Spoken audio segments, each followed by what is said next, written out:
Oke, Shalom, selamat siang. Kita ketemu lagi dalam Alkitab dalam berita. Kita mau lihat dan melihat kebenaran firman Tuhan melalui berita-berita yang ada di sekitar kita. Hari ini hari Selasa, tanggal 15 Desember 2020 ya.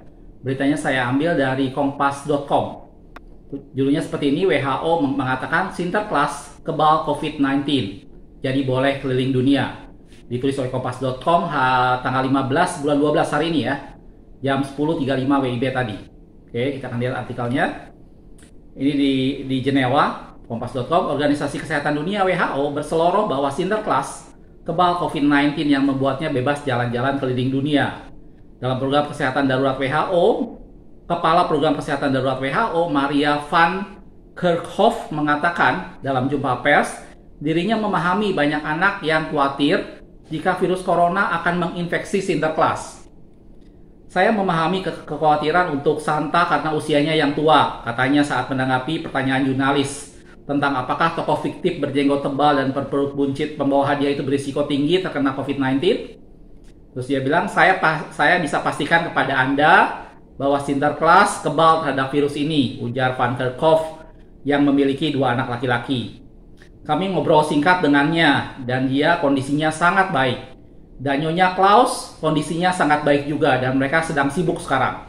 Lanjutnya dikutip AFP hari Senin tanggal 14 Desember 2020. Lebih lanjut dia juga berucap sudah mendengar sejumlah pimpinan negara melonggarkan karantina sehingga Sinterklas dan bursa terbangnya bisa melintasi wilayah-wilayah itu.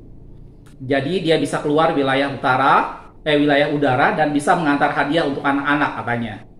Meski tampak bersemangat untuk menambah keceriaan liburan, Van Kerkhoff tetap berpegang teguh pada peran WHO dalam menganjurkan cara terbaik mencegah penularan COVID-19. Pandemi virus corona telah menewaskan lebih dari 1,6 juta orang dan sudah berlangsung 1 tahun. Saya rasa sangat penting semua anak di dunia memahami bahwa physical distancing oleh Sinterklas dan anak-anak sendiri harus dijalankan dengan ketat. Gitu ya. Jadi nanti kalau Sinterklas datang, anak-anak dianjurkan tetap menjaga physical distancing. Epidemiologis berusia 43 tahun ini melanjutkan, anak-anak harus mendengarkan orang tua mereka dan tidur lebih awal pada malam Natal. Ia pun memastikan bahwa Sinterklas akan berkeliling dunia untuk mengantarkan hadiah. Ya, artikelnya seperti itu. Ya, ini artikel yang lucu karena ini cuma seloroh dari seorang kepala bagian dari WHO tentang kekhawatiran anak-anak tahun ini Sinterklas tidak bisa mengantarkan hadiah karena potensi terinfeksi COVID-19. Dan kemudian orang dari WHO tadi mengomentari bahwa Sinterklas itu kebal terhadap COVID-19. Tentunya ini hanya untuk menghibur anak-anak yang berharap tentang dapatnya hadiah karena Sinterklas gitu ya. Nah, Sinterklas ini sebenarnya tidak ada korelasi langsung dengan Natal dan kita juga tidak lihat dalam firman Tuhan tidak ada hubungan apa-apa antara Sinterklas dengan Natal. Ini hanya sebuah kebudayaan, hanya sebuah tradisi yang kemudian orang hubung-hubungkan dengan Natal. Gitu ya. Sinterklas ini bermula dari abad yang keempat di Yunani oleh seorang uskup bernama Santo Nikolas. Dia seorang yang tua, berjago tebal, dan uskup yang baik hati ini selalu membagi-bagikan hadiah kepada anak-anak pada tanggal 5 Desember malam. Gitu, sehingga 6 Desember paginya anak-anak akan melihat ada hadiah di depan rumah mereka. Nah, itu kemudian diadopsi oleh orang Belanda sehingga nama Santo Nikolas tadi diubah menjadi Sinterklas oleh orang Belanda. Dan kemudian di Amerika sendiri dijadikan namanya Santa Claus.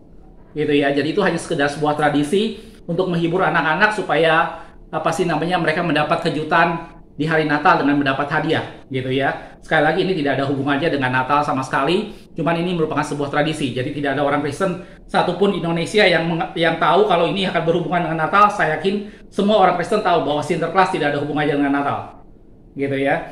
Tapi satu hal yang ingin saya perhatikan di sini bahwa buat anak-anak Sinterklas ini menjadi satu bentuk di mana ada keajaiban Natal, gitu ya. Jadi biasanya mereka tanggal 5 malam mereka akan disuruh orang tuanya cepat-cepat tidur, kemudian dia menggantungkan kaos kaki di salah satu tempat, biasanya di tempat perapian di rumahnya, dia pasang kaos kaki di sana. Tanggal 5 mereka suruh tidur, kemudian tanggal 6 pagi mereka bergegas bangun, Desember ya, 6 Desember bergegas bangun dan ada hadiah-hadiah di dalam kaos kaki itu, gitu ya. Dan buat anak-anak itu menjadi satu keajaiban Natal. Yang tentunya kalau di Indonesia tidak begitu ya. Walaupun masih banyak juga gereja-gereja yang mengadakan acara center class dengan suar tepit ya, pit hitam untuk anak-anak sekolah minggunya gitu ya. Tetapi sebenarnya ini tidak ada hubungan langsung dengan Natal gitu. Nah, keajaiban Natal yang saya mau bicarakan di sini bukan tentang center class. Itu sama sekali tidak ada dalam firman Tuhan. Itu sama sekali tidak ada dasar firman Tuhannya. Itu hanya sekedar tradisi yang kemudian dihubung-hubungkan dengan, karena Desember maka dihubungkan dengan Natal. Tapi keajaiban Natal yang saya maksudkan buat kita semua adalah bagaimana pada hari Natal itulah Allah berubah menjadi manusia. Itulah keajaiban Natal yang terbesar yang tidak ada dalam agama manapun juga. Gitu ya. Kita akan lihat dalam Yohanes 1 ayat 14. Dikatakan seperti ini. Firman itu telah menjadi manusia dan diam di antara kita, dan kita telah melihat kemuliaannya, yaitu kemuliaan yang diberikan kepadanya sebagai anak tunggal Bapa, penuh kasih karunia dan kebenaran. Satu hal yang kita harus mengerti bahwa pada hari Natal, entah tanggal berapa, walaupun banyak orang mempermasalahkan itu bukan tanggal 25 dan belum tentu bulan Desember, itu nggak penting, tapi yang pasti seorang anak telah lahir, seorang raja telah datang, gitu. Dan dikatakan di sana seorang putra diberikan bagi kita. Lambang pemerintahan ada di bahunya. Dan itu adalah satu kenyataan bahwa pada waktu itu adalah Allah berubah menjadi manusia. Sekali lagi, bukan manusia yang menjadi Allah, tetapi Allah yang berubah menjadi manusia. Itu menjadi sesuatu hal yang sangat ajaib. Itu suatu keajaiban yang tidak ada terjadi dimanapun juga. Dan tidak ada siapapun juga yang bisa melakukan itu kecuali Allah sendiri. Itu adalah keajaiban terbesar yang terjadi pada Natal. Dan tadi kata firman Tuhan, dikatakan firman itu telah menjadi manusia. Pada mulanya adalah firman, firman itu bersama-sama dengan Allah, dan firman itu adalah Allah. Segala sesuatu dijadikan oleh dia, dan tanpa dia tidak ada segala sesuatunya. Dan dalam 14 dikatakan dia telah menjadi manusia dan diam di antara kita. Itulah keajaiban Natal. Dan itu bukan menjadi sesuatu hal yang mudah untuk diterima, gitu ya. Bahkan Yesus sendiri pada waktu dia mulai mengajar, banyak orang yang tidak bisa menerima kenyataan bahwa dia adalah Allah, gitu ya.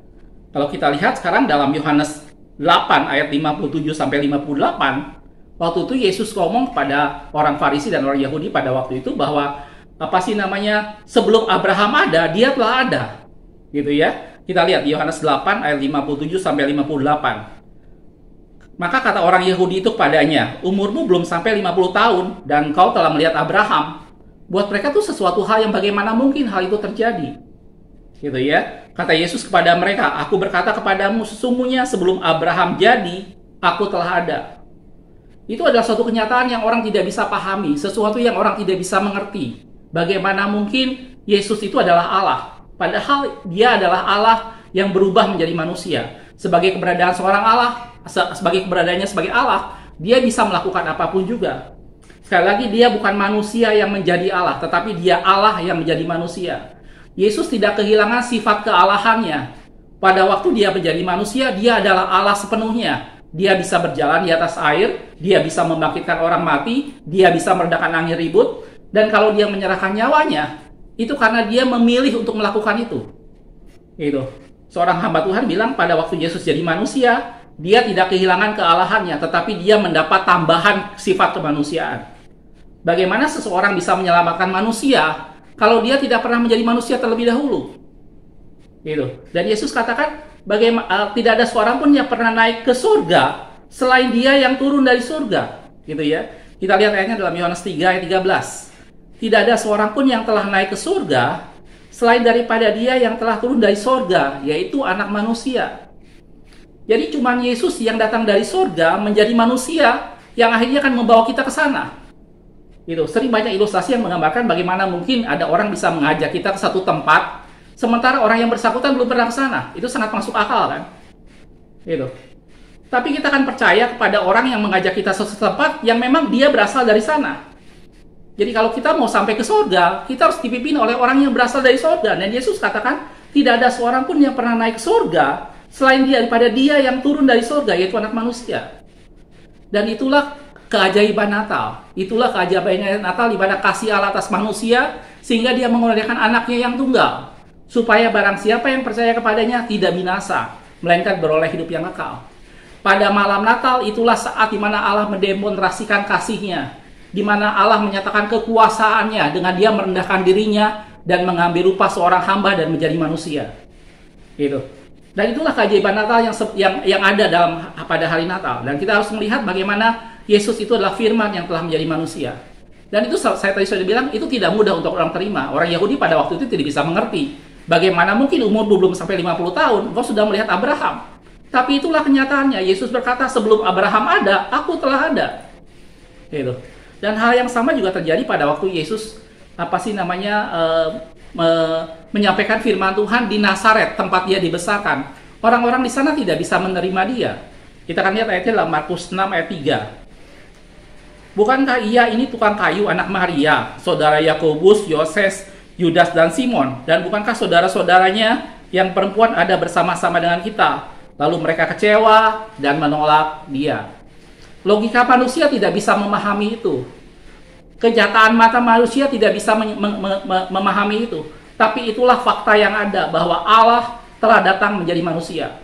Karena semata-mata Allah mengasihi manusia, sehingga dia merendahkan dirinya dan mengambil rupa seorang hamba. Supaya apa? Supaya bisa membawa kita pada keselamatan. Gitu. Itulah keajaiban Natal. Dan itu Yesus tidak membawa satu agama tertentu. Yesus menyerahkan hidupnya menebus semua manusia. Karena Allah mengasihi kita semua. Anda boleh beragama Kristen atau bukan, Yesus mati buat kita semua. Dan dia menyerahkan nyawanya supaya apa? Supaya kita yang binasa beroleh keselamatan. Gitu. Dan firman Tuhan katakan, aku inilah jalan kebenaran dan hidup. Tidak ada seorang pun sampai kepada Bapa tanpa melalui aku. Di bawah kolong langit ini tidak ada nama lain yang olehnya manusia diselamatkan selain di dalam nama Yesus. Karena dia adalah yang turun dari surga dan akan membawa kita ke sana. Dia adalah Allah yang datang menjadi manusia. Dia adalah firman yang berubah menjadi manusia. Dia telah ada sejak sebelum Abraham ada. Gitu. Dan itulah keajaiban Natal. Itulah yang sebentar kita akan peringati. Gitu. Dan itu yang menjadi pesan buat kita semua di Natal sekarang. Tidak masalah ucapan Natal, tidak masalah pohon Natal atau masalah Sinterklas tadi, atau perayaan Natal yang bentuknya macam-macam, itu tidak masalah. Tapi yang terpenting adalah ingat dalam hati kita bahwa Allah telah datang menjadi manusia menebus Anda dan saya. Siapapun Anda, apapun agamamu, dimanapun Anda berada, Yesus mengasihimu.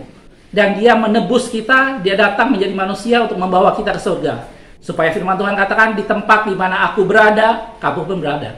Tidak ada keselamatan lain di bawah kolong langit ini selain di dalam nama Yesus. Makasih sudah menonton. Kita ketemu dalam video berita berikutnya. Aku melihat, aku memandang, aku memperhatikan, dan melihat satu pelajaran di dalamnya. Tuhan Yesus memberkati.